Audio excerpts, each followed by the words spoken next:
Welcome back to TNPS maths. நான் உங்கள் Jayapal. So இப்போ நம்மளோட குரூப் 2 பேட்சில் டாபிக் டெஸ்ட் நம்பர் 6 நடந்தது. அதில் ஆப்டிடியூட்ல இருந்து ratio and proportion, age sum இதெல்லாம் சேர்த்து 15 கொஸ்டின் கேட்டிருந்தோம். ரீசனிங் டாப்பிக்கில் இருந்து, அதாவது கோடிங் டீகோடிங் இதில் இருந்து 10 கொஸ்டின் கேட்டிருந்தோம். ஓகேவா? ஸோ எல்லோரும் நல்லா டெஸ்ட்டை அட்டன் பண்ணியிருப்பீங்கன்னு நினைக்கிறேன். ஸோ நல்லா ப்ராக்டிஸ் பண்ணுங்கள். மார்க் எவ்வளவு நீங்கள் எடுக்கிறீங்களோ அதை நீங்கள் ப்ராப்பராக நோட் பண்ணுங்கள். இது வரைக்கும் 5 டெஸ்ட்டு முடிஞ்சிருக்கு அப்படின்னா ஆப்டிடியூடில் எவ்வளோ எடுத்திருக்கோம், ரீசனிங்கில் எவ்வளோ எடுக்கிறோம், மொத்தத்துக்கு எவ்வளோ எடுக்கிறோம் அப்படிங்கிறதெல்லாம் நல்லா தெளிவாக நோட் பண்ணுங்கள். அதுதான் உங்களுக்கு அடுத்தடுத்தது நல்ல ஒரு இம்ப்ரூவ்மெண்ட்டு. நீங்கள் நல்லா ப்ராக்டிஸ் பண்ணணும் அப்படிங்கிற ஒரு கான்ஃபிடென்ட் வரும். ஓகேங்களா? ரைட். இப்போது நம்ம ஆப்டிடியூட்லேருந்து கேட்ட அந்த 15 கொஸ்டினுக்கான எக்ஸ்ப்ளனேஷன் இங்கே ஃபஸ்ட் பார்ட்டாக பார்ப்போம். அதுக்கடுத்து ரீசனிங் டாபிக்குரிய கோடிங் டீகோடிங் அது செகண்ட் டாப்பிக்காக நம்ம பார்க்கலாம். ஓகேவா? இப்போ ஃபஸ்ட் கொஸ்டின் பாருங்கள். இந்த ஃபஸ்ட் கொஸ்டின் நல்லா தெரியும், ரீசெண்டாக நடந்து முடிந்த குரூப் 4 எக்ஸாமில் கேட்டிருக்க கொஸ்டின் தான். ஸோ கேள்வியை நல்லா புரிஞ்சுக்கோங்க. ஒருவர் தன்னுடைய 4 நண்பர்கள் A, B, C மற்றும் D ஆகியவருக்கு தனது பேனாக்களை 1/3, 1/4, 1/5, 1/6 ஆகிய வீதங்களில் விநியோகிக்கிறார் எனில் அவர் வைத்திருக்க வேண்டிய பேனாக்களின் குறைந்தபட்ச எண்ணிக்கை என்ன? இதான் கேள்வியாக கேட்டிருக்காங்க. ஸோ கேள்வியை நீங்கள் ஃபஸ்ட்டு இங்கே ஒரு ரேஷியோ பின்னத்தில் வந்துருச்சு அப்படின்னாவே நீங்கள் என்ன பண்ணணும் அப்படின்னா, அந்த பின்னத்தில் கீழே இருக்க நம்பர் இருக்குது பாருங்கள். இப்போ 1/3 கீழே இருக்கல, அதே போல் 1/4, 1/5, 1/6 கீழே இருக்க நம்பருக்கு நீங்கள் எல்சிஎம் எடுக்கணும். இப்போ நீங்கள் எல்சிஎம் அப்படின்னு கவனிச்சிங்கன்னா, நீங்கள் டானாவத்தில் போடுறதாலும் நீங்கள் போட்டுக்கலாம், 6 மனக்கணக்கில் கண்டுபிடிக்க இருந்தாலும் கண்டுபிடிக்கலாம். இப்போது நீங்கள் மனக்கணக்கில் கண்டுபிடிக்கணும் அப்படின்னு நினச்சிங்கன்னா இந்த 3 6க்குள்ளே அடங்கும். ஓகேவா? அப்போ 3 பற்றி நீங்கள் யோசிக்கணும் அவசியம் இல்லை. இப்போ 4, 5, 6 இதை தான் நீங்கள் பார்க்குறீங்க. 5ன்னு இருந்துச்சு அப்படின்னா அதோட மடங்கு எப்போயுமே என்ன ஆகும்? 0, 5னே தான் முடியும். அப்போது பெரிய நம்பராக இருக்கட்டும், மற்ற நம்பராக இருக்கட்டும், அந்த 0வில் முடிகிற மாதிரி தான் பார்க்கணும். இப்போ மற்றெல்லாம் ஈவன் நம்பரில் தானே இருக்குது. நான் லாஜிக்காகவே சொல்கிறேன், ஈவன் நம்பரில் தானே இருக்குது. அப்போ ஈவன் நம்பரோட மடங்கு 5ல் முடியும். அதை ஒற்றைப்படையான அந்த 5ல் முடிய வாய்ப்பே இல்லை. அப்போ 0வில் தான் முடியும். அப்போ பாருங்கள், 30ன்னு நம்ம பார்க்குறோம். 30 வந்து 6ஓட மடங்களே வரும், 5ஓட மடங்களே வரும், ஆனால் 4ஓட மடங்களே வராது. அதனால் அடுத்தது நீங்கள் 30க்கு அப்புறம் வந்து இதை அப்படியே நீங்கள் 60ன்னு மாற்றினா மட்டும்தான் 60ஓட மடங்களே வரும், 5ஓட மடங்களே வரும், 4ஓட மடங்களே வந்துருச்சு. அப்போது 60 அதற்கான எல்சிஎம். இதெல்லாம் நான் எல்சிஎம் டாப்பிக்கில் எப்படி ஒரு நம்பரை வச்சு மனக்கணக்காக நம்ம எல்சிஎம் கண்டுபிடிக்கலாம் அப்படிங்கிறத நான் சொல்லியிருக்கேன். ஸோ பார்க்காதவங்க நல்லா தெளிவாக பாருங்கள். நீங்கள் டானாவத்தில் எனக்கு ஓகே சார் அப்படின்னு நினைக்கிறவங்க டானாவத்தில் நீங்கள் போட்டு எல்சிஎம் கண்டுபிடிச்சிக்கலாம். எல்சிஎம் கண்டுபிடிச்சாச்சா? ரைட். இப்போ அடுத்தது, இப்போது நம்ம என்ன பண்ணணும்? 3 எதை மல்டிபிள் பண்ணால் 60 கிடைக்கும்? 3 × 20. ஓகே. அப்போது மேலே நம்ம அதே 20ஆல் தான் மல்டிபிள் பண்ணுவோம். 1 × 20 20 தான் கிடைக்கும். அடுத்தது 4 × எவ்வளோ வரும்? 15 தானே. அப்போ மேலே நம்ம 15ஆல் தான் மல்டிபிள் பண்ணணும். 5 ×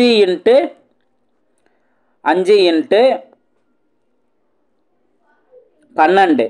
ஓகேவா? 5 × 12 60. அப்போ மேலே நம்ம 12ஆல் தான் மல்டிபிள் பண்ணணும். ஒரு 12 12. அதே போல் 6 × 10, மேலே நம்ம 10ஆல் தான் மல்டிபிள் பண்ணணும், 10. இப்போ நீங்கள் இந்த வார்த்தையை என்ன கவனிக்கிறீங்க அப்படின்னா, பேனாக்களின் குறைந்தபட்ச எண்ணிக்கை அப்படின்னா இந்த ரேஷியோவில் பிரித்து கொடுக்கணும். அப்படின்னா முதல் நபருக்கு 20 குறைஞ்சபட்சம், அதாவது 20 பேனா, அடுத்து 15 பேனா, அடுத்து 12 பேனா, அடுத்து 10 பேனா. அப்போ மொத்தத்துக்கு இவர் கையில் இதெல்லாத்தையும் நீங்கள் கூட்டுங்க. 20 + 15 35, 35 + 12 47, 47 + 10 57. அப்போ குறைஞ்சது 57 பேனா இருந்தாவே கரெக்டாக இந்த ரேஷியோக்கு ஏற்ற அப்படி இந்த மாதிரி நம்ம பிரித்து கொடுத்துடலாம். மீதி இருந்தால் பிரச்சனையே இல்லை. மீதி அவர் கையில் என்ன இருக்கும்? மொத்தம் 60 இருக்கிறதுல மீதி 3 இருக்கும். ஸோ மீதி 3 இருக்க பற்றி கவலைப்பட அவசியம் இல்லை. அவர்கிட்ட குறைஞ்சபட்சம் 57 இருந்தால் இந்த ரேஷியோவில் பிரித்து கொடுக்கலாம் அப்படிங்கிறத நீங்கள் புரிஞ்சுக்கணும். ஓகேவா? ஸோ ஆப்ஷன் சி தான் அதற்கான சரியான ஆன்சர். உங்களுக்கு எந்தெந்த ஆங்கிளில் யோசிக்கணும் அப்படிங்கிறத நான் கிளியராக நான் சொல்லுவேன். அப்போ தான் நீங்கள் வந்து இந்த ஒரு கேள்விக்கு இதுக்கான ஆன்சர் என்ன அப்படிங்கிறத மட்டும் தெரிஞ்சுக்கிறது நீங்கள் உண்மையான ப்ராக்டிஸ் கிடையாது. அதை நல்லா தெரிஞ்சுக்கோங்க. நம்மளோட பேட்ச் ஸ்டூடெண்ட்டே அதை தான் நான் அதிகமாக மென்ஷன் பண்ணுறேன். ஒரு கொஸ்டினில் இருந்து நீங்கள் ஒரு வேறு மாடலில் வேறு ஆங்கிளில் எப்படி யோசிக்கணும், என்ன பாயிண்ட்டை நம்ம புரிஞ்சுக்கிட்டோம், இதே மாதிரி சின்ன சின்ன சேஞ்சஸ் பண்ணும்போது அழகாக ஆன்சர் கண்டுபிடிக்க முடியும். இதைத்தான் நீங்கள் கற்றுக்கணும். ஒரு கொஸ்டினுக்கான ஆன்சர் என்ன அப்படிங்கிறதெல்லாம் ஸ்கூல் காலேஜ் இதோடய முடிச்சுக்குவோம். நம்ம அதை எக்ஸ்ட்ரா என்ன பண்ணணும், இதே இதிலே மாற்றுவாங்க. அப்போ இங்கே நம்பர்ஸ் ஏதாவது மாறும், குறைந்தபட்ச எண்ணிக்கை இந்த மாதிரி வார்த்தைகள் வருது. அப்போது நம்ம இந்த விஷயத்தை நம்ம புரிஞ்சுக்கிட்டு மீதி எவ்வளோ இருந்தாலும் நம்ம கவலைப்பட தேவையில்லை, குறைஞ்சது 57 இருக்கணும் அப்படிங்கிற ஒரு பாயிண்ட்டை நல்லா தெளிவாக புரிஞ்சுங்களா? ஸோ இந்த மாதிரி நீங்கள் ப்ராக்டிஸ் பண்ணும்போது, இந்த மாதிரி யோசித்து நீங்கள் ப்ராக்டிஸ் பண்ணும்போது மட்டும்தான் உங்களுக்கு எல்லாமே ஈஸியாக மாறும். ஒரு சம் பார்க்குறது 10 சம் பார்க்குறதுக்கு சமம். இதுதான் சார் விஷயம், இதுதான் கான்செப்ட் அப்படிங்கிறத அழகாக புரிஞ்சுக்கங்க. ஓகேவா? நெக்ஸ்ட் கொஸ்டின் பார்ப்போம். செகண்ட் கொஸ்டின் பாருங்கள். A/B = 3:7, B/C = 7:6 எனில் C மற்றும் A இவற்றின் வீதம் என்ன அப்படின்னு கேட்குறாங்க. ரொம்ப சிம்பிளானதான். என்ன பண்ணணும் அப்படின்னா, நீங்கள் இதை 2 விதத்தில் சால்வ் பண்ணலாம். டைம் சேவ் பண்ணுறதுக்கு என்ன பண்ணணும் அப்படிங்கிறதையும் நீங்கள் கற்றுக்கங்க. இப்போ ஃபஸ்ட்டு A/B, அதுக்கப்புறம் B/C அப்படின்னு நம்ம சொல்லுவோம்ல. இப்போது A/Bனா 3:7 நோட் பண்ணுவீங்க, B/Cனா 7:6 நீங்கள் நோட் பண்ணுவீங்க. ஓகேவா? இப்போது நீங்கள் என்ன பண்ண போகிறீங்க அப்படின்னா, இங்கே 7 ஈக்குவலாக பியோட வேல்யூ ஈக்குவலாக இருந்தது அப்படின்னாவே ஏவோட வேல்யூ 3 தான், பியோட வேல்யூ 6 தான், அவ்வளோதான். அப்போது ஏவோட வேல்யூ 3, சியோட வேல்யூ 6, அவ்வளோதான். இனி அவங்க என்ன ரேஷியோவில் என்ன ஆர்டரில் கேட்குறாங்க, ரேஷியோ பொறுத்த வரைக்கும் என்ன ஆர்டரில் கேட்குறாங்க. இப்போ A/Cயா அல்லது C/Aயா, இதைத்தான் நீங்கள் நல்லா கவனிக்கணும். ஃபைனல் ஆன்சர் நோட் பண்ணும்போது இதை நல்லா கவனிக்கணும். அப்போ அவங்க C/A தானே கேட்டிருக்காங்க.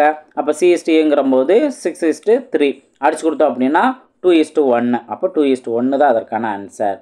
ஓகே, ரேஷியோ அண்ட் ப்ரொப்போர்ஷனில் வரக்கூடிய மிஸ்டேக் என்ன வரும் அப்படின்னா, மேக்ஸிமம் கேர்லெஸ் மிஸ்டேக் தான் நம்ம பண்ணுவோம். ஃபைனலாக ஆன்சர் என்ன ஆர்டரில் கேட்டிருக்காங்க அப்படிங்கிறத நல்லா புரிஞ்சுக்கிட்டு நம்ம ஆன்சர் கண்டுபிடிக்கணும். ஓகேவா? ரைட், நெக்ஸ்ட் கொஸ்டின் பார்ப்போம். இப்போ இதில் நீங்கள் டைம் சேவ் பண்ணுறது அப்படின்னு இல்லாமல் ஒரு மாடல் நீங்கள் பார்த்துருப்பீங்க. இங்கே 7 ஃபில் பண்ணுவோம், இங்கே 7 நம்ம இந்த நம்பரை ஃபில் பண்ணுவோம், எல்லாத்தையும் மல்டிபிள் பண்ணிவிட்டு இப்போ மேலே 21, 7 49, அதுக்கப்புறம் 6 42 இந்த இதில் கொடுத்துருந்து அவங்க ஏவும் சியும் கேட்டனால இதை மட்டும் எடுத்துக்குவோம் அந்த மாதிரி நினைக்கிறது. அல்லது இதவே சிம்பிளை பண்ணிக்குவோம், 7 அடிச்சு கொடுக்குறதாலும் அடிச்சு கொடுத்துக்கலாம். இந்த மாதிரி நீங்கள் குறைச்சி அதுக்கப்புறம் C/Aக்கோ அல்லது A/Cக்கோ வர்றது, இவ்வளோ ஒரு ப்ராசஸ் நீங்கள் பண்ணதே டைம் வேஸ்ட்டு. ஓகேவா? ஸோ அதனால் நல்லா தெளிவாக தெரிஞ்சுக்கோங்க. எந்த மாதிரி கொஸ்டினுக்கு என்ன மாதிரி ஸ்டெப்பு நம்ம பார்க்கணும், எப்படி நம்ம ஃபாஸ்ட்டாக ஷார்ட்கட்டில் ஆன்சர் கண்டுபிடிக்கலாம், இதெல்லாம் நான் ஆல்ரெடி நம்ம ப்ராக்டிஸில் கொடுத்துருக்கேன். நல்லா தெளிவாக தெரிஞ்சுக்கோங்க. நெக்ஸ்ட் கொஸ்டின் பார்ப்போம். நெக்ஸ்ட் கொஸ்டின் பாருங்கள். X/4/9 = 3/11 5/33 எனில் எக்ஸின் மதிப்பு என்ன அப்படின்னு கேள்வி கேட்டிருக்காங்க. ஃபஸ்ட்டு இது என்ன ஃபார்மேட்டு, இந்த ப்ரொப்போர்ஷன் கான்செப்ட் தானே, ஒரு ரேஷியோ வந்திருக்கு. அதுக்கப்புறம் ஈஸ்ட்டு அப்படின்ட்டு ஈக்குவல் அப்படின்ட்டு 3/11 5/33 வந்திருக்கு. ஓகேவா? இந்த மாதிரி வந்துச்சுன்னா நம்ம என்ன பண்ணுவோம், லாஸ்ட்டு 2 வேல்யூ மல்டிப்ளை பண்ணுவோம். அப்போ X × 5/33 வரும். ஈக்குவல்ட்டு இடையில இருக்க 2 வேல்யூ மல்டிப்ளை பண்ணுவோம். இப்போ நீங்கள் டிவைடில் இருக்கிறத அப்படியே நோட் பண்ணுங்கள். மல்டிபிள் கண்டிஷனில் அந்த 2 பின்னத்தையும் மல்டிபிள் கண்டிஷனில் போட்டுருங்க. இப்போது நீங்கள் ரொம்ப சிம்பிள் ஈஸியாக பார்த்தீங்க அப்படின்னா 1 3 3 3 9. அப்போ இங்கே என்ன வரும், மேலே 4/33 வரும். இந்த சைடு X × 5/33 இருக்கும். இப்போ இதை நீங்கள் கன்ஃபியூஸ் ஆகணும்னு அவசியமே இல்லை. டிவைடில் இருக்க இந்த 33யும் இந்த 33யும் கேன்சல் ஆகிரும். அப்போது இங்கே இந்த 5 என்ன ஆகும், மல்டிப்புளில் இருக்குது, இந்த சைடு வரும்போது டிவைடாக மாறும். அப்போ எக்ஸோட வேல்யூ நம்மளுக்கு கிடச்சிரும் 4/5 அப்படிங்கிறதா எக்ஸோட வேல்யூ. 4/5 எங்கே இருக்குது, ஆப்ஷன் சியில் இருக்குது. இது அதற்கான சரியான ஆன்சர். ஓகே, அது என்ன பேட்டர்ன் அப்படிங்கிறது, இது ப்ரொப்போர்ஷன் கான்செப்ட்டு. அப்போது product of last value equal to product of interior value. இதை தான் நீங்கள் நல்லா கிளியராக புரிஞ்சுக்கணும். இது பின்ன வேல்யூலையும் கொடுப்பாங்க, டெசிமல்லையும் இந்த ஃபார்மெட்டில் கொடுப்பாங்க, மிக்சடு ஃப்ராக்ஷன்லேயும் இந்த மாதிரி ஃபார்மெட்டில் கொடுப்பாங்க. ஸோ எதாக இருந்தாலும் இதே ஸ்டெப் தான், ஈஸியாக ஆன்சர் கண்டுபிடிச்சிடலாம். ஓகேங்களா? நெக்ஸ்ட் கொஸ்டின் பார்ப்போம். 4th கொஸ்டின் பாருங்கள். 4/3.5 4/3.5 2/5 இருக்குது. ஓகேவா? ஸோ இப்போ இதுக்கு சமமான வீதம் என்ன அப்படின்னு கேட்குறாங்க. ஃபஸ்ட்டு நம்ம என்ன பண்ணணும் அப்படின்னா, பேஸ் ஈக்குவலாக மாற்றணும். எது பேஸ்ன்னு சொல்லியிருக்கேன், இந்த இடத்துல இருக்கிறதா பேஸ்ன்னு சொல்லியிருக்கேன். இந்த பேஸ் வேல்யூ மேலே பவரில் பவர் வேல்யூ. ஓகேவா? இப்போ பேஸ் ஈக்குவலாக மாற்றணும் அப்படின்னா இது 2ன்னு இருக்குது. இந்த வேல்யூ 4 வந்து நீங்கள் 2ஆக மாற்ற முடியும்ல. என்ன 4ங்கிறதுக்கு பதிலாக என்ன பண்ணலாம், 2 ஸ்கொயர்னு போடலாம். அப்போது 4ங்கிறதுக்கு பதிலாக நான் 2 ஸ்கொயர்னு போட்டுறேன். ஆல்ரெடி பவரில் என்ன இருக்குது, 3.5 இருக்குது. Is to 2 power 5. இப்போது பவருக்கு மேலே ஒரு பவர் இருந்துச்சுன்னா அந்த பவர் வேல்யூ மல்டிபிள் பண்ணிடலாம். அப்போ 2 × 3.5 என்ன வரும், 7ன்னு வருமா? அப்போ 2 பவர் 7 ஈஸ்ட்டு 2 பவர் 5ன்னு இருக்கும். இந்த இடத்துல தான் ஒரு சில பேர் கேர்லெஸ் மிஸ்டேக் பண்ணுவாங்க. என்ன அப்படின்னா ரேஷியோ கேட்டதுனால மேலே இருக்க வேல்யூ மட்டும் 7:5ங்கிறத இதுதான் இதுக்கான ரேஷியோ அப்படின்னு நினச்சி அவசரப்பட்டு சி ஆப்ஷனை சூஸ் பண்ணிடுவாங்க. இன்னும் ஒர்க்கு முடியலை. ஓகேவா? இது கிடையாது. இப்போ என்ன பண்ணணும் அப்படின்னா இங்கே 2 பவர் 7ல் 2 பவர் 5 வரைக்குமே கேன்சல் ஆகுமா? அதாவது இப்போ நீங்கள் என்ன நல்லா கிளியராக புரிஞ்சுக்கணும்னா 2 பவர் 7னா என்ன அர்த்தம், 2வை நம்ம 7 டைம் மல்டிபிளில் போடணும். அப்போ 2 × 2 × 2 × இந்த மாதிரி போடணும். ஓகேவா? ஸோ அப்போ என்ன ஆகும், இந்த சைடு 6 நோட் பண்ணிட்டோன்னா 7 ஆகுது. அதே போல் இங்கே 5ன்னு இருக்கா, இப்போ 5 டைம் நம்ம நோட் பண்ணுவோம். 5 டைம் நம்ம நோட் பண்ணுவோம். இப்போ எது கேன்சல் ஆகும், இந்த சைடு இருக்க 5 2மே கேன்சல் ஆகும், இந்த சைடு இருக்க 5 2மே கேன்சல் பண்ணிடலாம். அப்போ மீதி என்ன இருக்குது, இந்த சைடு 2 × 2 4ன்னு இருக்கும். இது எல்லாமே கேன்சல் ஆனிச்சுன்னா 1ன்னு இருக்கும். அப்போ 4:1ங்கிறதா இதுக்கு சமமான விகிதம். ஆப்ஷன் பி தான் அதற்கான சரியான ஆன்சர். இதை நீங்கள் இங்கே இவ்வளோ தூரம் நீங்கள் விரிவாக எழுதணும்னு அவசியமே இல்லை. இங்கேயே 2 பவர் 5ல் இங்கே 2 பவர் அந்த 5 வரைக்கும் போனுச்சுன்னா பேலன்ஸ் 2 மட்டும் தான் இருக்கும். அப்போது 2 ஸ்கொயர்ட் ஈஸ்ட்டு 1ன்னு இருக்கும். இப்போ 2 ஸ்கொயர்ட் ஈஸ்ட்டு 1ன்னு கொடுத்துருந்தாலும் நம்ம ஆன்சர் நோட் பண்ணலாம். ஆனால் அது கொடுக்காதனால 2 ஸ்கொயரோட வேல்யூ என்ன, 4:1. இந்த மாதிரி நம்ம நோட் பண்ணிக்கலாம். புரிஞ்சுங்களா? ஸோ பேசிக் தெரியாதவங்க தான் நீங்கள் இந்த விஷயத்தை நல்லா பாயிண்ட்டை புரிஞ்சுக்கோங்க. அப்போது மேக்ஸிமம் இப்போ ஒரு 2 பவர் 8ன்னு இருந்து 2 பவர் 6 இருக்குன்னா இந்த 2 பவர் 6 வரைக்கும் ஃபுல்லாக கேன்சல் ஆகிரும். இதில் அந்த 2 பவர் 6 போயிட்டு பேலன்ஸு மீதி ஒரு 2ன்னு இருக்கும். இப்போ பவரில் மீதி 2 இருக்குது. இந்த மாதிரி நீங்கள் புரிஞ்சுக்கணும். புரிஞ்சு ஆன்சர் கண்டுபிடிக்கணும். ஓகேங்களா? நெக்ஸ்ட் கொஸ்டின் பார்ப்போம். நெக்ஸ்ட் கொஸ்டின் பாருங்கள். 5:7 1:2 3:5 7:10. இதில் மிகப்பெரிய வீதம் என்ன அப்படின்னு கேட்டிருக்காங்க. இந்த மாதிரி கேட்டிருந்தாங்கன்னா மிகப்பெரிய வீதம் என்ன, மிக சிறிய வீதம் என்னன்னு கேட்டாங்கன்னா ஃபஸ்ட்டு கொடுத்துருக்க ரேஷியோவெலாம் பின்னத்தில் எழுதுங்க. இப்போ 5:7னா 5/7, 1:2னா 1/2, அதே போல் 3/5, அதே போல் 7/10. இந்த மாதிரி நீங்கள் எழுதிருங்க. இப்போ எது பெருசுன்னு தானே கேட்குறாங்க, நம்ம கம்பேர் பண்ணணும். இப்போ ஃபஸ்ட்டு 2 நான் கம்பேர் பண்ணுறேன். எப்படி பார்த்தீங்கன்னா ஜஸ்ட்டு கிராஸ் மல்டிபிள் பண்ணுங்கள். I2 10, 4 7. பெரிய வீதம் தானே கேட்குறாங்க. அப்போது இந்த 10 7 எது பெருசு, 10 தானே பெருசு. அப்போது இந்த 2 கம்பேர் பண்ணும்போது, அதாவது 5/7 1/2 கம்பேர் பண்ணும்போது 5/7 தான் பெருசு. நம்ம இதை ஒன்றை மட்டும் வச்சு டிசைட் பண்ண முடியாதுல்ல. அப்போது இந்த வீதம் அடுத்த வீதத்தோடு நம்ம கம்பேர் பண்ணணும். அப்போ 3/5ஓட கம்பேர் பண்ணணும். இதுக்கும் சேம் மெத்தட் தான். ஜஸ்ட் கிராஸ் மல்டிபிள் பண்ணுங்கள். 5 25, இங்கே 3 21. 25 21ல் எது பெருசு, 25 தானே பெருசு. அப்போ இந்த வீதத்தையும் கம்பேர் பண்ணும்போதும் 5:7 தான் பெருசு. ஓகேவா? அடுத்தது பேலன்ஸ் என்ன இருக்குது, இதே இதை எது பெருசோ அதோட நம்ம லாஸ்ட்டாக செக் பண்ண வேண்டியதை பார்க்கணும். அப்போ 5/7 7/10. இப்போ எங்கே ஆகும், 5 × 10 50ன்னு வரும். 7 × 7 7 49. இதுலேயும் பார்த்தீங்கன்னா 50 தான் பெருசு. அப்போ இந்த 3ஐயும் கம்பேர் பண்ணும்போது 5:7 தான் பெருசு. ஆப்ஷன் ஏ தான் அதற்கான சரியான ஆன்சர். புரிஞ்சுக்கலாம்? ஸோ இந்த ட்ரிக்கை யூஸ் பண்ணிங்க அப்படின்னா எவ்வளவு ரேஷியோ கொடுத்துருந்தாலும் அழகாக நம்ம ஃபாஸ்ட்டாக ஆன்சர் கண்டுபிடிச்சிடலாம். ஓகேவா? நெக்ஸ்ட் கொஸ்டின் பார்ப்போம். உங்களுக்கு எவ்வளோக்குள்ளோ கிளியராக நான் சொல்லணுமோ அந்தளவுக்கு நான் தெளிவாக சொல்லுவேன். நீங்கள் ஒவ்வொரு பாயிண்ட்டையும் நீங்கள் அந்த சம்முக்கான ஆன்சர் அதோடு முடிக்காமல் இது இந்த மாடல், இந்த மாதிரி மாடல் வந்தால் இந்த மாதிரி ட்ரிக்ஸ்லாம் யூஸ் பண்ணணும் அப்படிங்கிறதையும் நல்லா தெளிவாக புரிஞ்சுக்கோங்க. நெக்ஸ்ட் கொஸ்டின் பார்ப்போம்.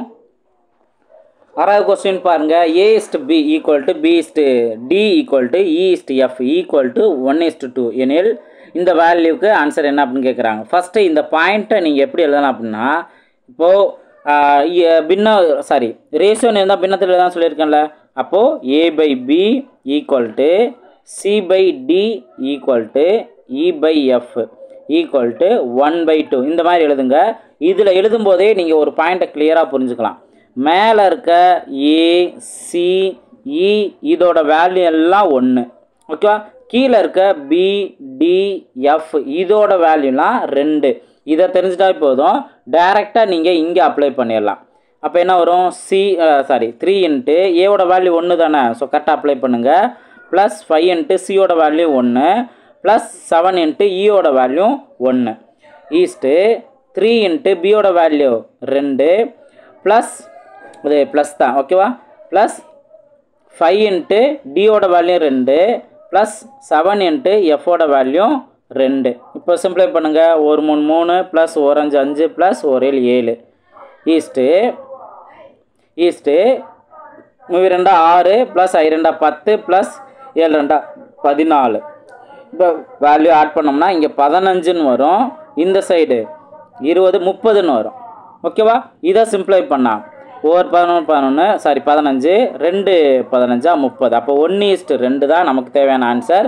ஆப்ஷன் ஏ தான் அதற்கான சரியான ஆன்சர். புரிஞ்சுங்களா? ஸோ இந்த வேல்யூ கொடுத்துருந்தா என்னென்ன ஒவ்வொரு லெட்டருக்கும் என்ன வேல்யூ அப்படிங்கிறத நீங்கள் கிளியராக புரிஞ்சுக்கலாம்.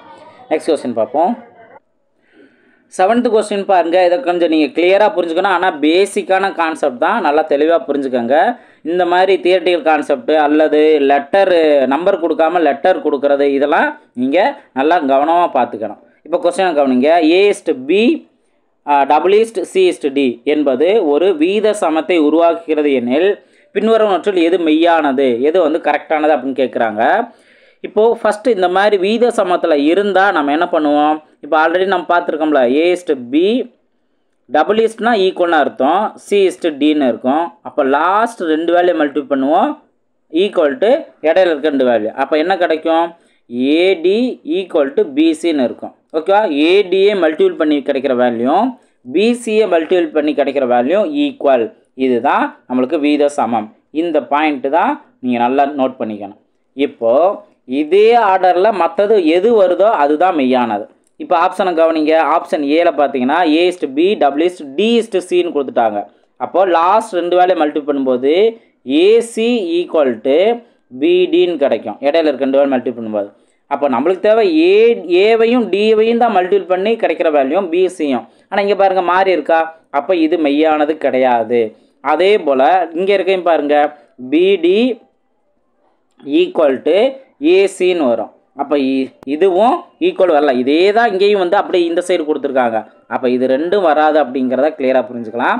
இப்போ ஆப்ஷன் பியையும் சியையும் எப்படி நம்ம செக் பண்ணணும் அப்படின்னு பார்த்தீங்கன்னா, இங்கே நான் தனியாகவே நான் நோட் பண்ணுறேன். இப்போ ஃபஸ்ட்டு A+B B டபுள்இஸ்ட் போல் நீங்கள் ஈக்குவல் கூட நோட் பண்ணிக்கலாம். C+D C.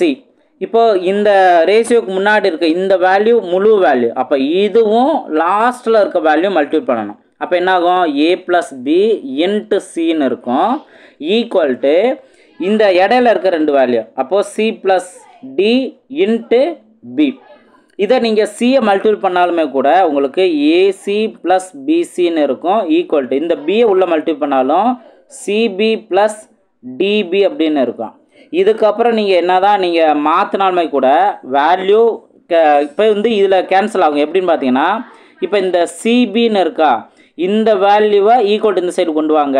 அப்போ AC+BCன்னு இருக்குது, மைனஸில் வருமா, -CBன்னு இருக்குது. அப்படின்னா CBங்கிறதுக்கு பதிலாக BCனே வச்சுக்கிறேன். அப்போ -BC ஈக்குவல் டு DBன்னு இருக்கும். அப்போ இது என்ன ஆகும், இந்த BCயும் இந்த ப்ளஸில் இருக்க BCயும் மைனஸில் இருக்க BCயும் கேன்சல் ஆகும் ஓகேவா. இது ரெண்டும் கேன்சல் ஆகும். அப்போது AC ஈக்குவல் டு DBன்னு இருந்தாலும் சரி அல்லது BDன்னு இருந்தாலும் சரி, இந்த மாதிரி தானே வருது. நம்மளுக்கு தேவை என்ன வரணும், AD ஈக்குவல் டு BCன்னு தான் வரணும். ஆனால் இந்த சைடு இப்படி வந்திருக்கு, இதுவும் ஆன்சர் கிடையாது. அப்போது ஆப்ஷன் பியும் வரலை. நீங்கள் மொத்தம் 4 ஆப்ஷனில் 3 ஆப்ஷன் வரலைன்னு தெரிஞ்சாவே அந்த C ஆப்ஷனை மீதி இருக்க அந்த ஆப்ஷன் தான் இதற்கான சரியான ஆன்சர் நீங்கள் சூஸ் பண்ணிடலாம். சூஸ் பண்ணிவிட்டு நீங்கள் அடுத்த கொஸ்டின் போகலாம். இப்போ நம்ம இதை செக் பண்ணிக்கலாம். இதே மாதிரி தான் நீங்கள் இதை செக் பண்ண போகிறீங்க. எப்படிங்கிறத பாருங்கள். இப்போது A-B into is to A-B is to பின்னு நோட் பண்ணுவீங்க. அதே போல் டபுள்இஸ்ட் போல் ஈக்குவல் நோட் பண்ணிக்கோங்க. C-D ஈஸ்ட்டு D ஓகேவா. இப்போ என்ன பண்ணுவோம், லாஸ்ட் 2 வேல்யூ மல்டிபிள் பண்ணிக்குவோம். அப்போ A-B into D equal to இங்கே C-D இன்ட்டு B. இப்போ டி வேல்யூ உள்ள மல்டிப்ளை பண்ணலாமா? அப்போ ஏடி மைனஸ் பிடி ஈக்குவல் டு அதே போல் இங்கேயும் பிசி மைனஸ் பிடி. ஓகேவா? இப்போ என்ன பண்ணுவோம், ஒரு வேல்யூ இந்த ஒரு வேல்யூ பார்த்தீங்கன்னா மைனஸில் இருக்குது, இந்த சைடு வரும்போது ப்ளஸ்ஸாக மாற்றிக்கலாமா? அப்போ ப்ளஸ்ஸாக மாற்றினீங்க அப்படின்னா உங்களுக்கு ஏடி மைனஸ் பிடி இந்த வேல்யூ ப்ளஸ் பிடின்னு மாறிடும் ஈக்குவல் டு பிசின்னு இருக்கும். இப்போ எதை கேன்சல் பண்ணலாம்? இந்த ப்ளஸ் பிடி மைனஸ் பிடி கேன்சல் ஆனிச்சுன்னா ஏடி ஈக்குவல் டு பிசின்னு கிடைக்கும். இதுதானே நம்மளுக்கு வரணும், ஏடி ஈக்குவல் டு பிசின்னு வரணும். அப்போது ஆப்ஷன் சி தான் அதுக்கான சரியான ஆன்சர். இந்த மாதிரி தான் நம்ம இதை செக் பண்ணிக்கணும். செக் பண்ணி எது மெய்யானது அப்படிங்கிறத நம்ம அழகாக கண்டுபிடிச்சலாம். ஸோ ஆப்ஷன் சி தான் அதற்கான சரியான ஆன்சர். ஓகேவா? நெக்ஸ்ட் கொஸ்டின் பார்ப்போம். நெக்ஸ்ட் கொஸ்டின் பாருங்கள், ரொம்ப பெருசாக கன்ஃபியூஸ் ஆகிற மாதிரி இருக்கும், ஆனால் ஈஸியாக ஆன்சர் கண்டுபிடிச்சலாம். இதுக்கும் டைம் சேவ் பண்ணுற மாதிரி சூப்பரான ஷார்ட்கட்லாம் நான் சொல்லியிருக்கேன். இப்போ ஃபஸ்ட்டு ஏஸ்ட் பி வேல்யூவை அவங்க என்ன சொல்கிறாங்க, 1/2 ஈஸ்ட்டு 3/8ன்னு சொல்கிறாங்க. ஓகேவா? இப்போ நம்ம ஏஸ்ட் பிஸ்ட் சிஸ்ட் டி கேட்குறாங்க அப்படின்னா நம்ம என்ன பண்ணுவோம், ஏஎஸ்ட் பியோட வேல்யூ என்னன்னு தெரிஞ்சு அப்படின்னா இங்கே அப்ளை பண்ணிடுவோம். அதே போல் பிஸ்ட் சியோட வேல்யூ, அதே போல் சிஸ்ட் டியோட வேல்யூ இது தெரிஞ்சதுன்னா ஈஸியாக நம்ம அப்ளை பண்ணி ஆன்சர் கண்டுபிடிச்சிடும். ஸோ இந்த வேல்யூ தான் நம்ம எப்படி கண்டுபிடிக்கிறோன்னா ரொம்ப ரொம்ப சிம்பிளானதான். இப்போ டிவைடில் இருக்கிறத கவனிங்க, 1 2 2 4 2 8. ஓகே, இதை நீங்கள் சிம்பிளை பண்ணிவிட்டு கிராஸ் மல்டிபிள் பண்ணிங்க அப்படின்னாவே போதும். இப்போ இங்கே 1 × 4 4, இங்கே 1 3 3, அவ்வளோதான். கிராஸ் மல்டிபிள் பண்ணிட்டோம்ல, 1 × 3 3. அப்போ ஏஎஸ்ட் பியோட வேல்யூ என்னன்னு கேட்டிங்கன்னா 4:3 கண்டுபிடிச்சிட்டோமா? இதே போல் தான் அடுத்ததை நம்ம எடுத்துக்கிறோம். அடுத்தது என்ன, பிஸ்ட் தானே. அப்போ பிஸ்ட் சியோட வேல்யூ 1/3 5/9. இதுலையும் கீழே அடிச்சு கொடுக்கலாம்ல, 1 3 3 3 9. சிம்பிளை பண்ண பின்னாடி கிராஸ் மல்டிபிள் பண்ணுங்கள். 1 3 3, இங்கேயும் 1 தான் இருக்குது. அப்போது 1 5 5.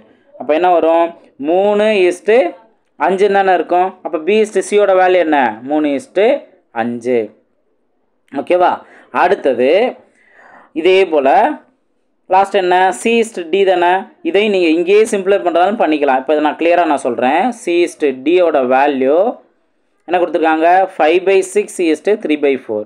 5/6 3/4. இப்போ கீழே இருக்க வேல்யூ முழுசாக கேன்சல் ஆகாது. ஆனால் நம்ம என்ன அடிச்சு கொடுக்கலாம், 2ஆல் அடிச்சு கொடுத்தா 2 6 2 4. இப்போயும் நம்ம கிராஸ் மல்டிபிள் பண்ணுங்கள். 2 10, இங்கே 3 9. அப்போ 10:9 தான் சிஸ்ட் டியோட வேல்யூ, 10:9. அப்போ எப்படி கண்டுபிடிச்சோங்கிறது புரியுதா? இப்போ இந்த வேல்யூ தான் நம்ம என்ன பண்ண போகிறோம் அப்படின்னா எப்பயும் போல் நார்மல் மெத்தடில் இப்போ டைரெக்டாக வேல்யூ ஏஸ்ட் பி பிஸ்ட் சி எல்லாம் கொடுத்தாங்கன்னா என்ன பண்ணுவோம்னா ஏஇஸ்ட் பிஇஸ்ட் சிஇஸ்ட் டி இதானே கீழே கேட்டிருக்காங்க.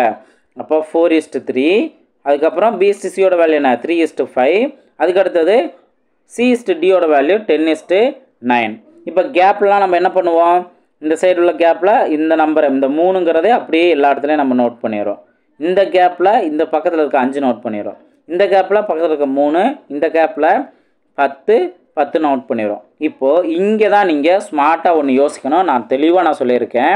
என்ன அப்படின்னா இப்போது ஏவோட வேல்யூன்னு கேட்டால் இதை எல்லாத்தையும் நீங்கள் மல்டிபிள் பண்ணுவீங்க. ஓகேவா? அதே போல் பியோட வேல்யூன்னு கேட்டால் இதை எல்லாத்தையும் மல்டிபிள் பண்ணுவீங்க. சியோட வேல்யூன்னு கேட்டால் இது எல்லாத்தையும் மல்டிபிள் பண்ணுவீங்க. டியோட வேல்யூன்னு கேட்டால் இது எல்லாத்தையும் மல்டிபிள் பண்ணுவீங்க. இந்த மாதிரி நீங்கள் ரொம்ப மல்டிபிள் பண்ணி ஒரு பெரிய வேல்யூவை மாற்றிட்டு அதுக்கப்புறம் சிம்பிளை பண்ணுறதுக்கு பதிலாக இப்போ இதில் எது எது வெர்டிக்கலாக இருக்கதா நீங்கள் கவனிக்கணும். எது காமனாக இருக்கோ அதை கேன்சல் பண்ணலாம். இப்போ எக்ஸாம்பிள் பார்த்தீங்கன்னா இந்த சைடு இந்த 3 இருக்குது, ஒரே ஒரு டைம் மட்டும் தான் கேன்சல் பண்ணோம். இது 3 இருக்குது. இந்த சியில் இது ஒரு 3 இருக்குது. பியில் இது ஒரு 2 3ல் ஏதாவது ஒன்றை மட்டும் நம்ம கேன்சல் பண்ணிடலாம். அதே போல் ஏலையும் இந்த 3 இருக்குது. இதெல்லாம் நான் கேன்சல் பண்ணிட்டேன். ஓகேவா? அடுத்ததையும் கவனிங்க, எல்லாத்துலேயும் காமனாக 5 இருக்குது. அப்போ அதையும் கேன்சல் பண்ணலாம். இப்போ இந்த 5ஐ கேன்சல் பண்ணிடுறேன். அடுத்து இந்த 5ஐ கேன்சல் பண்ணி, அதாவது இந்த 5ஐ கேன்சல் பண்ணலாம், அல்லது 10 வந்து நீங்கள் 5ஆல் கேன்சல் பண்ணிங்கன்னா 2ன்னு மட்டும் வரும். அப்போ ஏதாவது ஒன்றை மட்டும் தான் நீங்கள் பண்ணணும். ஒன்று 5ஐ கேன்சல் பண்ணியிருக்கணும், அப்படி இல்லைன்னா 10 வந்து நீங்கள் 5ஆல் கேன்சல் பண்ணியிருக்கணும். இதுதான் பண்ணணும். 2 இடத்துல இங்கே 5ஐயும் கேன்சல் பண்ணிவிட்டு மறுபடியும் 10ஐயும் கேன்சல் பண்ணக்கூடாது. இதையும் நான் கிளியராக சொல்லியிருக்கேன். இப்போ அதே போல் இங்கே என்ன அப்படின்னா 5ங்கிறதே இல்லை, 10 மட்டும் தான் இருக்குது. இந்த இடத்துல நம்ம என்ன பண்ணலாம், 5ஆல் அடிச்சு கொடுத்தா 2 5 10. அதே போல் தானே இங்கேயும் 2 5 10ன்னு கிடைக்கும். இந்த மாதிரி நம்ம கேன்சல் பண்ணிடலாம். நீங்கள் கரெக்டாக இதை சின்ன நம்பராக இருந்து கேன்சல் பண்ணிட்டீங்க அப்படின்னாவே உங்களுக்கு ஈஸியாக வேலை முடிஞ்சிடும். நீங்கள் ஒரே ஸ்டெப்லேயே ஆன்சர் கண்டுபிடிச்சிங்க. இந்த மாதிரி கேன்சல் பண்ணிவிட்டு ஒரே ஸ்டெப்லேயே ஆன்சர் கண்டுபிடிச்சிருவீங்க. இப்போ இதுக்கு அடுத்தது நீங்கள் பார்த்தீங்கன்னா எதுவும் காமனாக கேன்சல் ஆகுமா அப்படிங்கிறத கவனிக்கணும். இப்போ எக்ஸாம்பிள் பார்த்தீங்கன்னா 3ஆல் இந்த 9ம் இந்த 3 கேன்சல் ஆகும், இடையில இருக்க 10 4ம் கேன்சல் ஆகாது. அதனால இப்போ எல்லாத்துலேயும் 4லுமே கேன்சல் ஆனால் மட்டும்தான் நீங்கள் அதை எடுத்துக்கணும், கேன்சல் பண்ணணும். ஓகேவா? அதே இது நீங்கள் 2ஆல் கேன்சல் பண்ண நினச்சிங்கன்னா இங்கே 4ம் 10ம் 2ஆல் கேன்சல் ஆகும், 3 9ம் கேன்சல் ஆகாது. அப்போது நம்ம இந்த 2ஓட முடிச்சுக்கணும். இன்னி நம்ம இருக்கிற நம்பர் மல்டி பண்ணுங்கள். 4 2 8, 3 2 6. எது கேன்சல் பண்ணது போக மீதி என்ன இருக்கோ அதை கரெக்டாக நோட் பண்ணு. 3 2 6, ஒரு 10 10, இங்கே ஒரு 9 9. அவ்வளோதான். இதையும் காமனாக கேன்சல் பண்ண முடியாதுல்ல, அவ்வளோதான். இதுதான் அதற்கான ஆன்சர். 8:6:10:9. ஆப்ஷன் டி தான் அதற்கான சரியான ஆன்சர். பாருங்கள், இது டேரெக்டாக A:B:C:D இது கொடுத்துருந்தாலும் இந்த ட்ரிக்கை யூஸ் பண்ணலாம். A:B வேல்யூ கேட்டிருந்தாலுமே கூட, A:B:C வேல்யூ கேட்டாலுமே இந்த ட்ரிக்கை யூஸ் பண்ணிங்கன்னா கண்டிப்பாக உங்களுக்கு டைம் சேவ் ஆகும். இதை நீங்கள் நல்லா கிளியராக நீங்கள் தெரிஞ்சுக்கோங்க. ரொம்ப ரொம்ப முக்கியமானது. இந்த இது கன்ஃபியூஸ் ஆகிற மாதிரி நீங்கள் ஆரம்பத்தில் கொஸ்டின் பார்க்கும்போது ரொம்ப பெருசாக இருக்குது, இவ்வளோ வேலை இருக்கா அப்படின்னு நீங்கள் யோசிச்சிருப்பீங்க. ஸோ நீங்கள் இந்த ட்ரிக்கை தெரிஞ்சிட்டிங்க அப்படின்னா ஈஸியாக இருக்கும். நல்லா ப்ராக்டிஸ் பண்ணுங்கள். நெக்ஸ்ட் கொஸ்டின் பார்ப்போம்.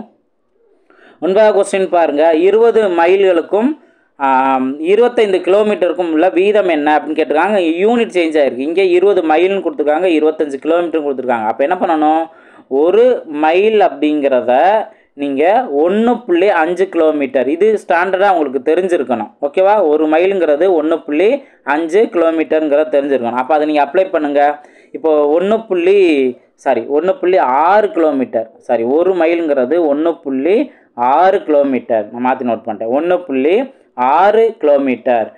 இப்போது 20 மைல் அப்படின்னா 20 × 1.6, எல்லாமே இதை கிலோமீட்டராக மாற்றிட்டோம்ல. இங்கே 25 கிலோமீட்டர் அப்படியே நீங்கள் வச்சுக்கலாம். அப்போ எல்லா யூனிட்டும் சேம். இப்போ 20ஐயும் இப்போ 1.6ஐயும் நீங்கள் மல்டிப்ளை பண்ணிங்கன்னா 16 × 2 32, 32:25 தான் மற்றது. இதை சிம்பிளை பண்ண முடியுமா? முடியாது. அப்போ இதுதான் ஃபைனல் ஆன்சர், 32:25. இது அதற்கான சரியான ஆன்சர். அப்போ கண்டிப்பாக இந்த ஒரு வேல்யூ உங்களுக்கு தெரிஞ்சிருக்கணும். ஓகேவா? கிளியரா? நெக்ஸ்ட் கொஸ்டின் பார்ப்போம். 10வது கொஸ்டின் பாருங்கள். தங்கம் தண்ணீரை போல் 19 மடங்கு கனமாகவும், தாமிரம் தண்ணீரை போல் 9 மடங்கு கனமாகவும் உள்ளது. தண்ணீரை போல் 15 மடங்கு கனமான உலோக கலவை பெற இவைகள் எந்த விதத்தில் கலக்கப்பட வேணும்? ஸோ இது மிக்சர் அண்ட் அலிகேஷன். இதில் சூப்பராக நம்ம சால்வ் பண்ணிடலாம் தான். ஏன்னா எல்லாமே இந்த தண்ணீரை வச்சு தான், காமனாக வச்சு தான் இங்கே கம்பேர் பண்ணியிருக்காங்க. ஓகேவா? அப்போது நம்ம என்ன பண்ணுறோம் அப்படின்னா, ஃபஸ்ட்டு தங்கம் தண்ணீரை போல் எத்தனை மடங்கு? 19 மடங்கா? அப்போ 19 நோட் பண்ணிடுறேன்.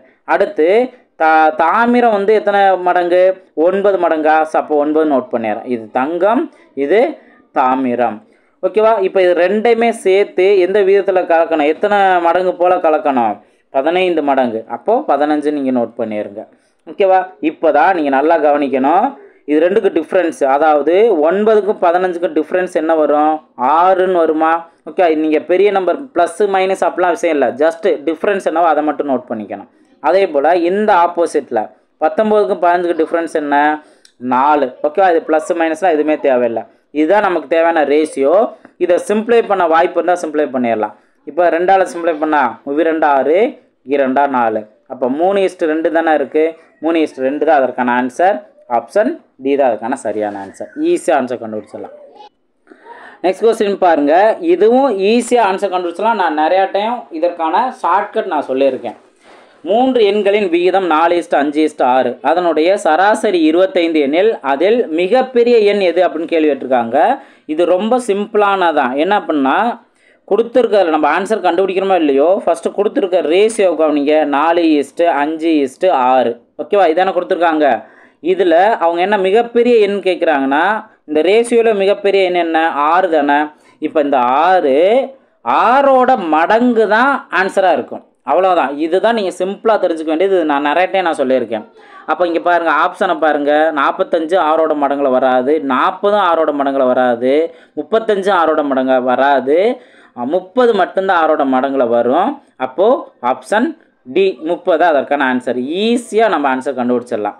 அவ்வளவுதான். இதுதான் இதற்கான ஆன்சர். நீங்கள் நார்மல் மெத்தடில் சால்வ் பண்ணணும் அப்படின்னு நினச்சிங்கன்னா இப்போ 4:5:6 அப்படிங்கிறத நீங்கள் இதை எக்ஸ்னே கூட நீங்கள் எடுத்துக்குவீங்க. எக்ஸ் நீங்கள் எடுத்துட்டீங்க அப்படின்னா இதோட வேல்யூவை ஜஸ்ட்டு நீங்கள் ஆட் பண்ணுவீங்க. எல்லாத்தையும் ஆட் பண்ணி 3ஆல் டிவைட் பண்ணும்போது கிடச்சிருக்க வேல்யூ தான் அந்த சராசரி 25 அப்படிங்கிறது தெரிஞ்சுங்க. சராசரிங்கிறது என்ன? மொத்தம் எத்தனை வேல்யூ இருக்கோ அது எல்லாத்தையும் கூட்டணும். கூட்டிட்டு எத்தனை நம்பர் 3 நம்பர் இருந்துச்சுன்னா 3ஆல் டிவைட் பண்ணணும். இதை டிவைட் பண்ணி கிடைக்கிற ஆன்சர் தான் 25 அப்படின்னு நம்ம எடுத்துக்கோம்ல, இதுதான். அப்போ மேலுக்கெல்லாம் ஆட் பண்ணுங்கள். 15xன்னு கிடைக்கும். 15/3 = 25ன்னு எடுத்துக்கலாம். ஓகேவா? இப்போ இங்கே நீங்கள் சிம்ப்ளை பண்ணதாலும் சிம்ப்ளை பண்ணிடலாம். சிம்ப்ளை பண்ணிவிட்டு மாற்றிக்கலாம். அப்போது 1 3 3 I 3 15 5xன்னு இருக்கா? அடுத்து 1 5 5 I 5 25. இதுலேருந்து எக்ஸோட வேல்யூ கிடச்சிருச்சா? எக்ஸோட வேல்யூ 5. இப்போ எக்ஸோட வேல்யூ 5ன்னு கிடச்சா என்ன பண்ணுவோம்? கொடுத்துருக்கல எது பெருசோ அங்கே அப்ளை பண்ணுவோம். அப்போ இந்த 6x தானே பெருசு. அப்போ 6 × 5 6 5 30. இதுதான் அதற்கான ஆன்சர். ஸோ நம்ம அதை ஷார்ட்கட்லேயே ஆன்சர் கண்டுபிடிச்சிட்டோம். இது நார்மல் மெத்தட். ஒருவேளை உங்களுக்கு 2 3 ஆப்ஷன் வந்து 6ஓட மடங்கு அப்படின்னு கொடுத்துருந்தாங்கன்னா நீங்கள் இந்த மெத்தடில் சால்வ் பண்ணி ஆன்சர் கண்டுபிடிச்சிடலாம். ஓகே, புரிஞ்சுங்களா? நெக்ஸ்ட் கொஸ்டின் பார்ப்போம். நெக்ஸ்ட் கொஸ்டின் பாருங்கள். ஒரு கல்லூரியில் பயிலும் மாணவ மாணவிகளின் எண்ணிக்கை விகிதம் 8:7 என்க. 10% மற்றும் 20% முறையே மாணவ மாணவியரின் எண்ணிக்கை உயர்த்தப்பட்டால் மாணவ மாணவிகளின் புதிய வீதம் என்ன அப்படின்னு கேள்வி கேட்டிருக்காங்க. இப்போது இந்த மாதிரி ரேஷியோன்னு கொடுத்துருக்காங்க. நம்மளுக்கு ஒரிஜினல் வேல்யூ தெரியலை.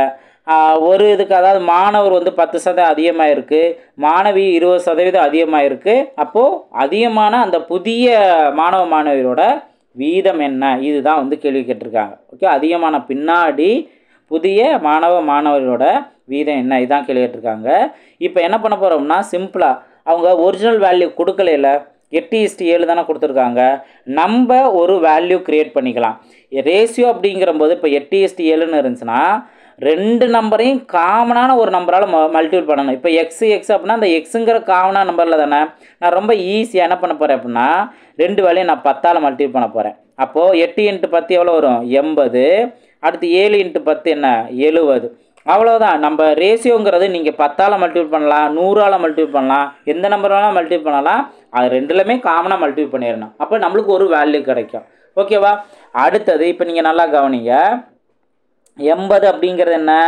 மாணவர்களோட எண்ணிக்கை. 70 அப்படிங்கிறது மாணவிகளோட எண்ணிக்கை. இது நல்லா புரிஞ்சுக்கணும். இது பாய்ஸு, இது கேர்ள்ஸோடது.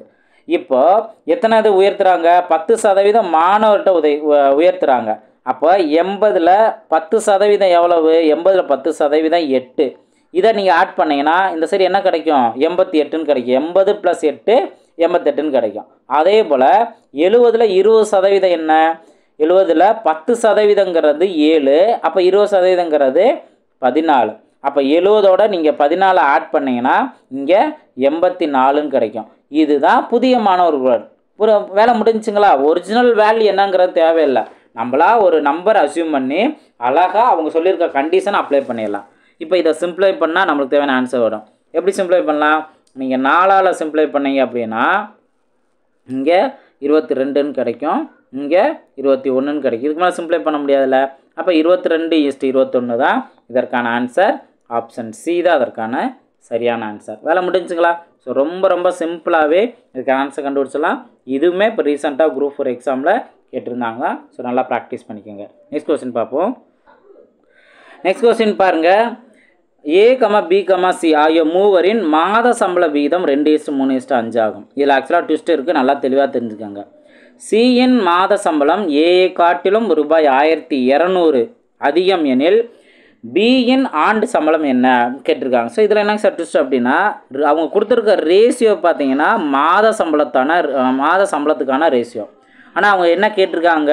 ஆண்டு சம்பளம் என்ன, பியோட ஆண்டு சம்பளம் என்ன, அதுதான் கேட்டிருக்காங்க. இடையில ஒரு பாயிண்ட் இருக்குது. சியின் மாத சம்பளம் ஏயை காட்டிலும் ரூபாய் 1200 அதிகம். நம்மளுக்கு இந்த பாயிண்ட் தான் நம்மளுக்கு ரொம்ப முக்கியமானது.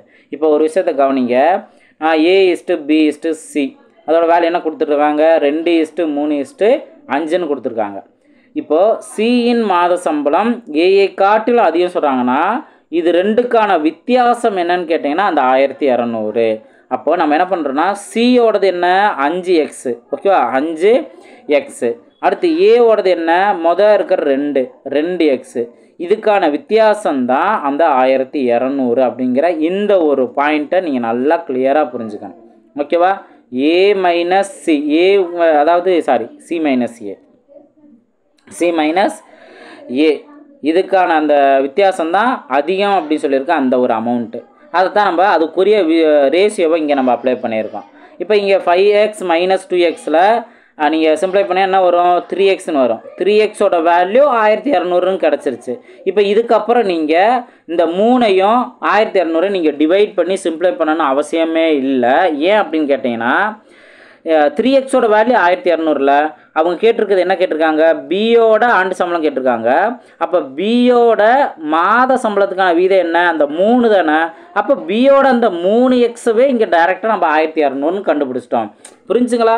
ஒருவேளை இங்கே நம்பர் மாறி இருந்தால், இப்போ 4ன்னு இருந்துச்சு அப்படின்னா நம்ம 3xலேருந்து எக்ஸை கண்டுபிடிச்சி 1 3 3 இங்கே 4 12 400ன்னு கண்டுபிடிச்சி அதுக்கப்புறம் இங்கே 4ல் நம்ம அப்ளை பண்ணுவோம். ஆனால் இங்கே டேரெக்டாக 3x வேல்யூ 1200 கிடச்சிருக்குன்னா பியோட டிஃப்ரென்ஸ், பியோட ரேஷியோவும் அந்த 3 தானே. அப்போ அந்த 3 வேல்யூ தான் இந்த 1200ன்னு எடுத்துக்கலாம், ஓகேவா. ஸோ அப்போ எது இங்கே தேவையில்லாத வேலையோ அதை நீங்கள் பண்ணக்கூடாது, புரிஞ்சுங்களா. இப்போ 3xோட வேல்யூ 1200. சரிங்க சார், அப்போது ஆப்ஷன் சி தான் அதுக்கான சரியான ஆன்சர் அப்படின்னு கேட்டிங்கன்னா கிடையாது. நான் ஆரம்பத்தில் என்ன சொல்லியிருக்கேன், மாத சம்பளத்துக்கான ரேஷியோ தான் இந்த 2:3:5. அவங்க என்ன கேட்டிருக்காங்க, ஆண்டு சம்பளம் கேட்டிருக்காங்கல்ல.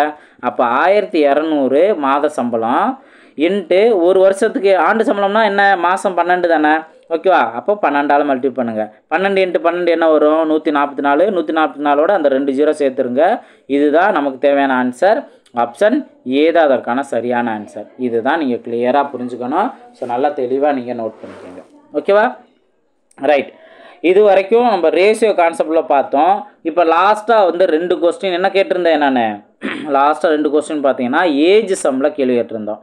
ஏஜ் சம் கொஸ்டின் பாருங்கள், 2 கொஸ்டின் நீங்கள் பார்த்தீங்கன்னா கிளியராக புரிஞ்சிடும். நல்லா ஏஜ் சம்மில் அதான் கொஸ்டின் பாருங்கள்.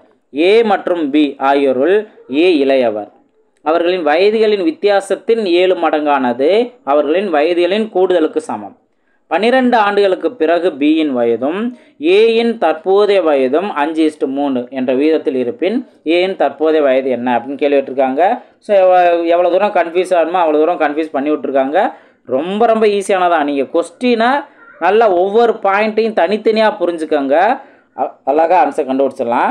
இப்போ கவனிங்க, ஏ மற்றும் பி ஆகியோருள் ஏ தான் இளையவர்னு சொல்லிட்டாங்க. அப்போ பி வந்து மூத்தவர், ஏ இளையவர். இந்த ஒரு பாயிண்ட் புரிஞ்சா. இப்போ அவர்களின் வித்தியாசத்தின் 7 மடங்கானது, ஒவ்வொரு வார்த்தைக்கும் ஒரு ஈக்குவேஷன் கரெக்டாக க்ரியேட் பண்ணுங்கள். அவர்களின் வித்தியாசத்தின், இப்போ ஃபஸ்ட்டு வித்தியாசம் அப்படின்னு பார்க்கும்போது யார் வயசில் மூத்தவரோ அவரோட தான் ஃபஸ்ட்டு போடுவோம், அதுக்கப்புறம் இளையவரை செகண்ட் நோட் பண்ணுவோம். இதான வித்தியாசம். அப்போ வித்தியாசம் பி மைனஸ் ஏங்கிற தெரிஞ்சுக்கிறோம். அதோட 7 மடங்கு சொன்னனால இதை நம்ம 7ஆல் மல்டிப்ளை பண்ணுறோம். புரிஞ்சுங்களா. ஸோ ஒவ்வொரு வார்த்தையும் அழகாக ஈக்குவேஷனாக க்ரியேட் பண்ணிட்டீங்கன்னாவே உங்களுக்கு எப்படி ட்விஸ்ட் பண்ணி கேட்டாலும் ஆன்சர் கண்டுபிடிச்ச முடியும்.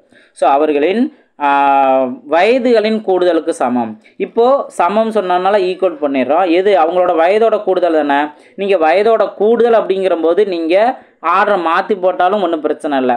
ஏ ப்ளஸ் பின்னு போட்டாலும் சரி, பி ப்ளஸ் ஏன்னு போட்டாலும் சரி, அதெல்லாம் ஒன்றும் பிரச்சனை இல்லை. இதானே அவங்களோட வயதோட கூடுதல் ஏ ப்ளஸ் பி. வித்தியாசம்னா 2 பேர்த்தோட மைனஸ் பண்ணுறோம், பி மைனஸ் ஏங்கிறது. அதில் பி தான் மூத்தவர், ஏ தான் இளையவருங்கிற போது இந்த ஆர்டர் கண்டிப்பாக ஃபாலோ பண்ணணும். ஆனால் கூடுதலுக்கு சமங்கிற போது நீங்கள் ஏ ப்ளஸ் பி போட்டாலும் சரி, பி ப்ளஸ் ஏன்னு போட்டாலும் சரி, ஒன்றும் பிரச்சனை இல்லை. இப்போ இதை எப்படி சிம்பிளை பண்ணான்னா நீங்கள் உள்ள 7ஆல் மல்டிப்ளை பண்ணுங்கள். 7b minus 7a equal to A plus பின்னு இருக்கும். இப்போ இந்த பியை ஈக்குவல் டு இந்த சைடு கொண்டு வாங்க, இந்த மைனஸ் ஏவை ஈக்குவல் டு அந்த சைடு கொண்டு போங்க. அப்போ என்னாகும், 7b ப்ளஸ் பி இருக்கிறது இந்த சைடு ரொம்ப மைனஸ் பின்னு வரும். ஈக்குவல் டு ஆல்ரெடி இங்கே ஏ இருக்குது, இங்கே மைனஸ் 7a இந்த சைடு வரும்போது ப்ளஸ் 7aன்னு மாறும். இப்போ என்ன, 7bயில் ஒரு பி போணுச்சு அப்படின்னா பேலன்ஸ் 6bன்னு இருக்கும். ஈக்குவல் டு இங்கே ஆல்ரெடி ஒரு ஏ இருக்குது, 7aவோட ஆட் பண்ணோம்னா 8aன்னு இருக்கும். இதை இன்னும் சிம்பிளை பண்ணலாம்ல. எப்படி சிம்பிளை பண்ணலாம், 2ஆல் அடிச்சு கொடுத்தா 3b ஈக்குவல் டு 4A இப்போ அடிச்சு கொடுத்தா 4ன்னு வரும் 4Aன்னு கிடைக்கும். இது வரைக்கும் நீங்கள் வச்சுருங்க. ஓகே, அப்போ ஃபஸ்ட்டு ஸ்டேட்மெண்ட்லேருந்து நம்ம என்ன பண்ணியிருக்கோம், இது வரைக்கும் பார்த்தீங்கன்னா வேல்யூ அப்ளை பண்ணி 3B = 4A அப்படின்னு நம்ம கண்டுபிடிச்சிருக்கோம். ஓகேவா, இப்போ அடுத்ததை கவனிங்க. இதுதான் நீங்கள் நல்லா தெளிவாக புரிஞ்சுக்கணும். நான் சொல்கிறேன் என்ன அப்படின்னா, 12 ஆண்டுகளுக்கு பிறகு பியின் வயது. அப்போ 12 ஆண்டுகளுக்கு பிறகு பியின் வயதுனா B + 12ன்னு போடணும். ஓகே, 12 ஆண்டுகளுக்கு பிறகு அப்போ பிங்கிற வயது இப்போ இருக்கும். 12 ஆண்டுகளுக்கு பிறகு அப்படின்னா பியோட 12 ஆட் பண்ணிக்கணும். வயதும் ஏயின் தற்போதைய வயதும்.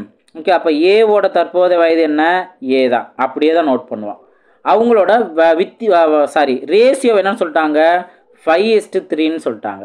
ஓகேவா, அப்போ இந்த பாயிண்ட் நீங்கள் எப்படின்னா ஜஸ்ட் பின்னத்தில் எழுதுங்க. என்ன பண்ணுவோம், இப்போ B + 12 ஏனா B + 12 / ஏன்னு தானே போடுவோம். இந்த ரேஷியோ தான் அவங்க 5:3 போல் 5/3 நம்ம நோட் பண்ணோம். ஓகேவா, ஸோ இது நீங்கள் இந்த மாதிரி ஈக்குவல்ட்டுன்னு போட்டு கன்ஃபியூஸ் ஆகிடாமல் பையில் நோட் பண்ணுங்கள். அழகாக நீங்கள் இதை நோட் பண்ணி வரீங்க. ஓகே சார், இதுக்கப்புறம் என்னங்க சார் பண்ணுறது, ஜஸ்ட் கிராஸ் மல்டிபிள் தான். இதுக்கப்புறம் பார்த்தீங்க அப்படின்னா ஜஸ்ட்டு கிராஸ் மல்டிபிள் தான். பாருங்கள், இப்போது இதை என்ன பண்ணுவீங்க, 3 இந்த சைடு மல்டிபிள் பண்ணுவீங்க. இது ரெண்டுக்கும் காமனாக நீங்கள் 3ஆல் மல்டிபிள் பண்ணணும். இந்த ஏ மட்டும் இந்த சைடு 5ஆல் மல்டிபிள் பண்ணிடுவீங்க. அப்போ ஃபஸ்ட்டு இந்த 3ஆல் மல்டிபிள் பண்ணிங்கன்னா என்ன ஆகும், ஆக்சுவலாக 3B + 12 = 5Aன்னு இருக்கும். இப்போ 3ஆல் மல்டிபிள் பண்ணும்போது 3Bன்னு இருக்கா, ஸோ 3B + 3 × 12 36 = 5A. ஓகே, இது வரைக்கும் புரிஞ்சா. இப்போ நம்ம ஆல்ரெடி கண்டுபிடிச்சி வச்சுருந்த அந்த 3B = 4A நீங்கள் எல்லாத்தையும் ஏவாக மாற்றலாம் அல்லது எல்லாத்தையும் பியாக மாற்றணும். இது எது பாசிபிள் இருக்குது, 3Bயை 4Aன்னு அப்ளை பண்ணிக்கலாம். ஏன்னா 3B ஆல்ரெடி இங்கே வந்திருக்குல்ல. அப்போ 3Bக்கு பதிலாக நான் 4Aன்னு அப்ளை பண்ணிக்கிறேன். ப்ளஸ் 36 = 5Aன்னு இருக்குது. நெக்ஸ்ட்டு இனி அழகாக நீங்கள் ஆன்சர் கண்டுபிடிச்சிருவீங்க. 4Aவை ஈக்குவல் அந்த சைடு கொண்டு போனால் -4Aன்னு வந்துடும். இந்த சைடு 36 மட்டும் இருக்கும்ல, 36 = 5Aல 4A போனுச்சுன்னா பேலன்ஸ் A மட்டும்தான் இருக்கும். ஓகேவா, அப்போது ஏவோட வயது 36ன்னு இருக்குது. அவங்க என்ன கேள்வி கேட்டிருக்காங்க, ஏயின் தற்போதைய வயது. அப்போ 36 நம்ம கண்டுபிடிச்சதே இதற்கான ஆன்சர். ஆப்ஷன் பி தான் அதுக்கான சரியான ஆன்சர். ஒருவேளை பியோட வயது என்னன்னு கேட்குறாங்க அப்படின்னா நீங்கள் இங்கே அப்ளை பண்ணணும். ஏன்னா நான் எப்பயுமே ஒரு ஆன்சரை கண்டுபிடிச்சோன்னு முடிக்காமல் வேறு என்ன பாசிபிள் இருக்கோ. இப்போ பியோட வயது என்னன்னு கேட்டாங்கன்னா நம்ம ஏவோட வயது 36ன்னு கண்டுபிடிச்சிட்டோம் அப்படின்னாவே இங்கே நீங்கள் அப்ளை பண்ணிடலாம். அப்ளை பண்ணி நீங்கள் ஆன்சர் கண்டுபிடிச்சிடலாம். பின்னு கேட்டாலுமே ஈஸியாக ஆன்சர் கண்டுபிடிச்சிடலாம். புரிஞ்சுங்களா? ஸோ நீங்கள் ஒரு இதோட முடிக்காமல் நெக்ஸ்ட்டு எப்படிலாம் வாய்ப்பு இருக்கோ அழகாக நீங்கள் ஆன்சர் கண்டு இந்த ஒரு வீடியோ நல்லா தெளிவாக பார்த்தீங்க அப்படின்னாவே உங்களுக்கு ரொம்ப யூஸ்ஃபுல்லாக இருக்கும். நெக்ஸ்ட் கொஸ்டின் பார்ப்போம்.